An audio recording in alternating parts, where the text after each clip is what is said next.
देश में I love Mohammad विवाद तूल पकड़ चुका है। 4 सितंबर को कानपुर से शुरू हुआ ये विवाद बीते शुक्रवार से अब और ज्यादा भड़क गया है। 12 घंटे के भीतर 2 राज्यों में जबरदस्त हंगामा हुआ है। दरअसल सोमवार को दोपहर में महाराष्ट्र के अहिल्यानगर में बवाल हुआ था और वहीं रात होते होते देवभूमि उत्तराखंड एक बार फिर इसी मुद्दे को लेकर बवाल हुआ है। महाराष्ट्र में तो रंगोली बनाने पर फसाद शुरू हुआ था और देहरादून में सोशल मीडिया पर विवादित पोस्ट के बाद विवाद हुआ। अहिल्यानगर में भीड़ ने हंगामा कर सड़क जाम कर दी। देहरादून के पटेल नगर में दोनों जगह पुलिस ने लाठीचार्ज कर हालात काबू किए हैं।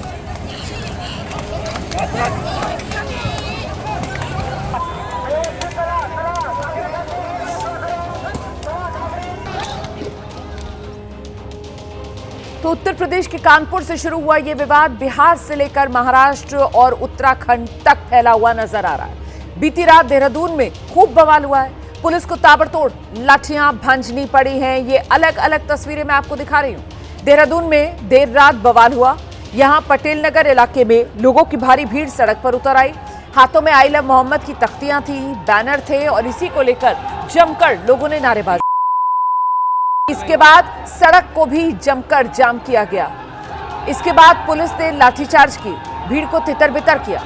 बताया जा रहा है कि यह विवाद सोशल मीडिया पर विवादित पोस्ट के बाद शुरू हुआ। फिलहाल पुलिस ने पोस्ट करने वाले गुलशन नाम के शख्स को हिरासत में लिया है।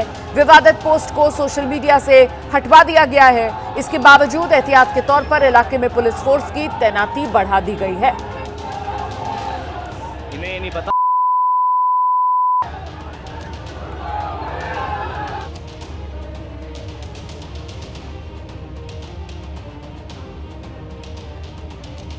तो ये तस्वीरें आप देख रहे हैं, उत्तराखंड के देहरादून की तस्वीरें हैं। बीते कल की ये तस्वीरें हैं।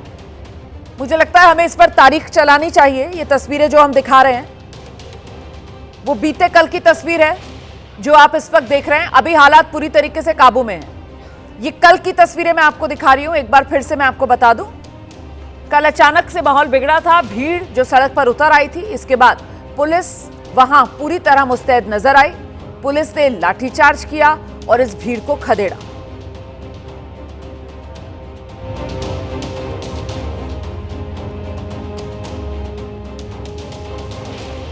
और आइए सीधे आपको लेकर चलेंगे देहरादून से। हमारे साथ हमारे सहयोगी अतुल चौहान इस वक्त मौजूद हैं और अतुल से पहले ये जानते हैं कि अभी हालात कैसे हैं। अतुल, कल जो हुआ है उसके बाद पुलिस की तरफ से क्या एहतियात बरती जा रही है? अतुल।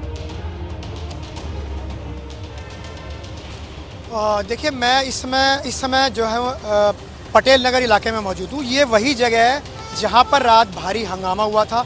लगभग 300 लोगों की भीड़ इसी जगह पीछे जो है वो मौजूद थी। मेरे पीछे जो एक पतला सकरा रास्ता जा रहा है वहाँ पर पुलिस चौकी है।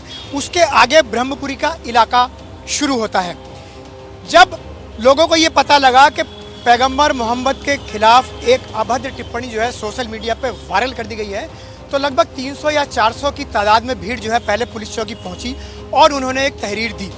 उनको ये लगा कि उनकी बात नहीं सुनी जा रही है, तो उसके बाद वो यहीं सड़क पर आए। ये पूरा मंडी का पटेल नगर का इलाका है, लाल पुल से लेकर पटेल नगर तक इतनी भारी भीड़ थी कि दोनों तरफ से रास्ता जाम हो गया था। फिलहाल तो यहाँ पर अभी शांति बनी हुई है। अंदर ब्रह्मपुरी इलाके में जगह जगह पर जो है पुलिस ने जो है अपनी तैनाती कर रखी है। फिलहाल तो मामला शांत है, लेकिन रात मामला बहुत ज़्यादा भयानक हो गया था।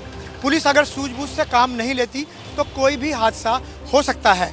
पुलिस ने हल्का बल प्रयोग किया, लाठी चार्ज किया। उसके बाद स्थिति नियंत्रण में आई और गुलशन नाम के व्यक्ति को गिरफ्तार कर लिया गया। फिलहाल स्थिति नियंत्रण में है। रोमाना, बहुत शुक्रिया आपका इस तमाम जानकारी के लिए। तो अभी स्थिति पूरी तरीके से नियंत्रण में है। ये बड़ी खबर है जो हमारे सहयोगी अतुल ग्राम से दे रहे हैं। और आगे बढ़ेंगे, अगली बड़ी खबर का हम रुख करेंगे बरेली में बवाल की वजह से। देखिए किस तरीके से आज तौकीर रजा का जो करीबी है उसको लेकर बड़ी जानकारी सामने आ रही है।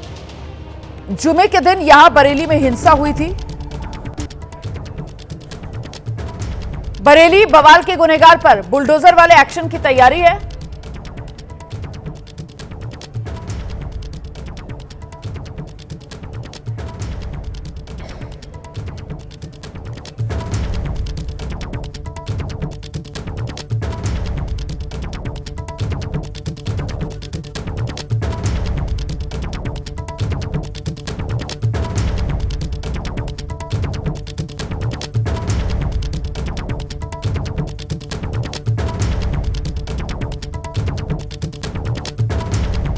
के समर्थकों की अवैध मार्केट पर बुलडोजर आज चल सकता है, ये बड़ी खबर है। कल नगर निगम ने नफीस की अवैध मार्केट को सील किया था। तौकीर का करीबी ये नफीस बताया जा रहा है। तौकीर समर्थक ने वक्फ की जमीन पर यह मार्केट बनी हुई है और ऐसे में अवैध तरीके से मार्केट बनी हुई है और अब इस मार्केट पर बुलडोजर चल सकता है। ये इस वक्त की बड़ी खबर। नफीस की अवैध मार्केट को कल ही सील कर दिया गया था। तौकीर समर्थक ने वक्फ की जमीन पर मार्केट बना रखी है। बरेली में बवाल के आरोपियों पर अब बुलडोजर वाले एक्शन की तैयारी कर ली गई है। तौकीर समर्थक की अवैध मार्केट पर बुलडोजर चलेगा। प्रशासन ने इसकी तैयारी पूरी कर ली है। एहतियात के तौर पर सुरक्षा के भी पूरे इंतजाम कर लिए गए। तो तौकीर के करीबियों पर पुलिस का शिकंजा अब कसा जाएगा, उसी को लेकर प्रशासन ने तैयारी पूरी कर ली है। तौकीर का समर्थक नफीस और यहां नफीस ने बरेली में जो वक्फ की जमीन है उस जमीन पर मार्केट बना रखी थी, उसी मार्केट की दुकानों पर अब बुलडोजर चलाने की ये पूरी तैयारी है। जो जानकारी मिल रही है उसके मुताबिक दोपहर 3 बजे के बाद ये बुलडोजर चल सकता है। अल्टीमेटम पहले ही दे दिया गया है दुकानदारों को दुकानें खाली करने का। तो ये योगी सरकार का बड़ा एक्शन। बरेली हिंसा के बाद ये आज का अपडेट है। अब तक कुल 55 लोगों की गिरफ्तारी हो चुकी है। तौकीर के करीबी की मार्केट सील कर दी गई थी, अब आज उस पर बुलडोजर वाला एक्शन होने वाला है। 48 दुकानें और तौकीर का दफ्तर सब सील कर दिया गया है। आज बुलडोजर वाली कार्रवाई हो सकती है, ये बड़ा अपडेट है।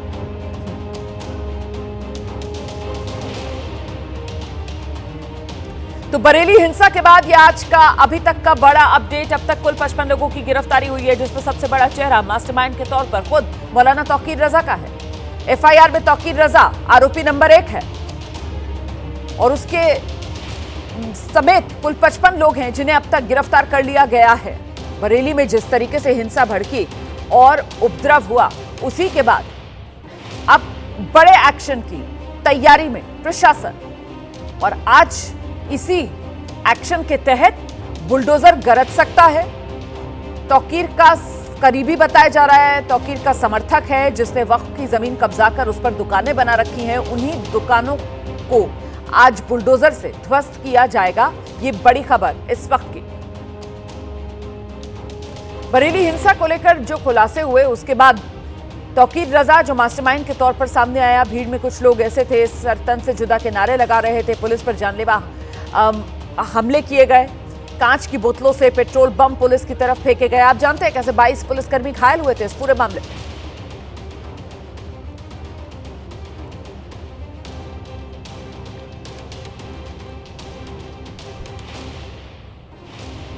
तो बरेली हिंसा जो है वो एक सोची समझी साजिश का हिस्सा है। ये पुलिस की जांच में अब तक सामने आया है। बरेली में इंटरनेट सुविधा फिलहाल बहाल कर दी गई है। नियंत्रण में अब पूरी तरीके से बरेली के हालात हैं और जो उपद्रवी हैं उन्हें चिन्हित कर पुलिस का एक्शन लगातार जारी है।